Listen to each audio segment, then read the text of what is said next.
Despois de varios meses paradas, a Xunta retomou hai unhas semanas as obras de rehabilitación e posta en valor de Ponte Nafonso. Os traballos reiniciáronse co remate da instalación do pavimento e tras recibir o novo proxecto o visto bo da Comisión de Patrimonio, que recolle agora unha nova configuración do peitoril, unha vez desbotada a proposta inicial, que prevía a integración dunha varanda metálica. Isto foi motivado, segundo nos informou a Xunta de Galicia, pois por un modificado que tiveron que realizar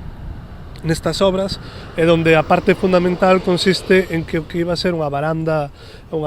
metálica, bueno, pues finalmente é sustituído por unha varanda, un petril de pedra. Nós somos conscientes de que levantou determinada polémica, así o trasladamos varias veces á propia Xunta de Galicia. Os modificados no medio dun proxecto que se está presentado, bueno, pues sempre causan dúbidas, e a nós tamén nos causou determinadas dúbidas, pero bueno, esperamos que as obras se acaben como é debido, que a Xunta de Galicia, bueno, pues cumpla co que ten encomendado, e que este espazo, esta infraestructura que é fundamental tanto do punto de vista das comunicacións como do punto de vista patrimonial, tanto para Outes como para Noia, bueno, pues remate como se merece, non? Con unha obra que é decente e que, dende logo, nos sirva para que quede moito mellor do que estaba. O rexedor outense confía en que os traballos se executen coa maior celeridade posible para poder abrir definitivamente o viaduto e permitir así a libre circulación pola ponte. Nós o que agardamos agora é que, primeiro, se faga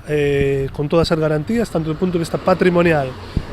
como do punto de vista da seguridade viaria, que é unha cuestión moi importante, e segundo, que acaben o antes posible, non? Os propios veciños da zona nos comentaban que bueno, a parte da preocupación pola propia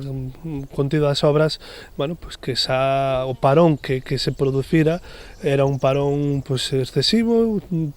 tampouco foi explicado no seu momento, cuestión que tamén lle dixemos a Xunta de Galicia, e bueno, pues parece que por fin se reanudaron estas obras e que para o verán, ou antes incluso do verán, pues poderán xa estar rematadas. As obras de rehabilitación e posta en valor da ponte contan cun investimento autonómico duns 700.000 euros.